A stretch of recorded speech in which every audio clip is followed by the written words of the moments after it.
और जो व्यक्ति शब्दों का कच्चा होता है और कानों का कच्चा होता है, वो व्यक्ति स्वयं तो दुखी रहेगा ही रहेगा, औरों को भी दुखी कर देगा। ये इसका भाई रावण, ये कानों के बड़े कच्चे, इनको कुछ भी कहो उल्टी बात तुरंत मान जाएंगे, और सीधी बात कहो उसको दंड देते हैं। विभीषण ने सीधी बात कही, लात मारी। हनुमान जी ने सीधी बात कही, पूंछ में आग लगाई। अंगद ने सीधी बात कही, उनको तिरस्कार किया। जिसने भी सीधी बात कही, और जो उल्टी बात करेगा रावण से, उस पर विश्वास कर लेता है। उल्टी बात पर रावण विश्वास करता है, सत्य बात पर विश्वास नहीं करता। और ये बात जानती थी कि मैं और मेरा भाई दोनों एक ही जैसे, तो जाकर के रावण को भड़काया और सीता जी की सुंदरता का वर्णन किया। पहले तो अपने भाई के पास गई, खर और दुष्ण के पास, और फिर मर गए सब युद्ध में। राम के साथ मोहिनी से भगवान ने सबको परास्त किया, सबका वध कर दिया। फिर गई रावण के पास, तो रावण के पास जाकर के सीता जी की सुंदरता का वर्णन कर रही है। किस लिए? जानती थी अपने भाई की कमजोरी को कि मेरा भाई सुंदरता का बड़ा दीवाना है, तो मैं बदला लूंगी कैसे? सीता का हरण करा के। तो मेरे भाई रावण का मन पराई स्त्री में बड़ी जल्दी चला जाता है, तो मैं पराई स्त्री की थोड़ा सा प्रशंसा कर देता। प्रशंसा की, रावण का मन चला गया सीता में। फिर बल भी बताया कि साक्षात उनसे युद्ध नहीं करना, क्योंकि बड़े बली है। खरदूषण को, दोनों भाइयों को संपूर्ण सेना सहित परास्त कर दिया, मार दिया। इसलिए छल का आश्रय लेना। स्वयं भी छलनी है, भाई को भी छल सिखा रही है। और रावण ने उल्टी बात तुरंत मान ली। जब इसने कहा कि मेरी नाक काट दी, कान काट दिए, तो रावण, यदि मैं रावण की जगह होता, मैं कहता बहन जी आप ये बताइए कि आपने ऐसा क्या किया जो उनको नाक कान काटनी पड़ी? आखिर क्या किया उन्होंने? तुमने क्या किया? तुमने कुछ ऐसा किया होगा तभी उन्होंने नाक कान काटी है। ऐसी कोई किसी का नाक कान काटता नहीं घूमता। आज ही की बात है, मैं गोवर्धन गया था, गिरिराज जी का अभिषेक किया, रात में वहीं था।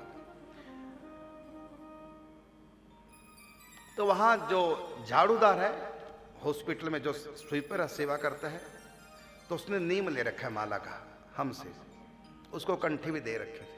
अब आज सुबह मेरे पास आया वो झाड़ूदार, बोला कि मुझको पिताजी ने मारा, कंठी गुस्से में तोड़ दी, और खूब पीटा पिताजी ने, आप मुझको कंठी दे दे। तो मैंने ये नहीं कहा कि कैसा नालायक आपका पिता है, ऐसा नहीं बोला।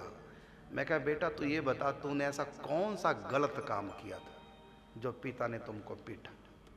मुंह लटक गया। बगल में मां खड़ी थी, हंस दी कि बिल्कुल आप सही पकड़े आपने।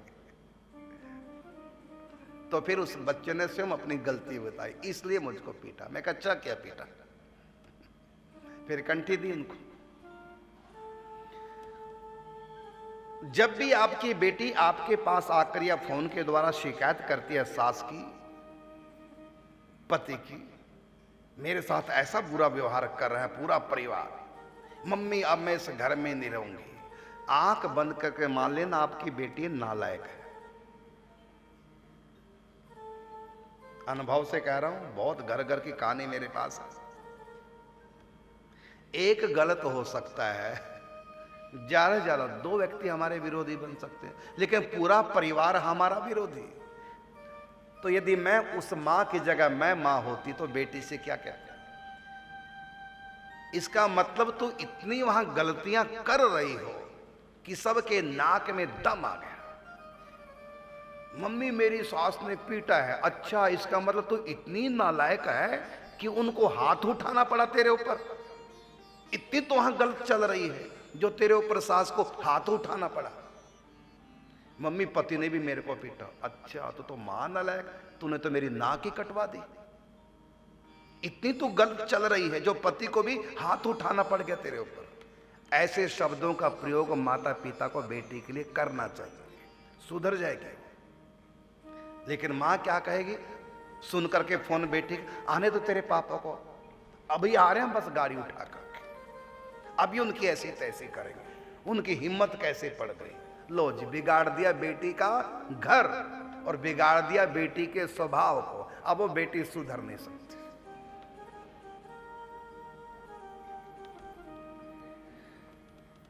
इसलिए समझदारी से काम लेना चाहिए। बात कहां चल रही थी, कहां पहुंचे। हम विश्वास बहुत जल्दी कर लेते हैं उल्टी बात पर, और यही था रावण की मृत्यु का कारण। शूर्पणखा की बहन की बातों में आ गया। रावण कहता ना, खर दूषण मोहि सम बलवंता, तीन ही को मारहि बिन भगवंता। तो अपने खरदूषण छोटे भाइयों का भी सर्वनाश करा दिया, उनकी 14,000 सेना का भी सर्वनाश करा दिया। अब रावण का सर्वनाश करने चली है। अब इसको तसल्ली नहीं हो रही है। अंत में रावण का भी नाश, उसके बच्चों का नाश। 1 लख पूत 1.25 लख नाती, ता रावण घर दिया ना बात। सबका सर्वनाश कर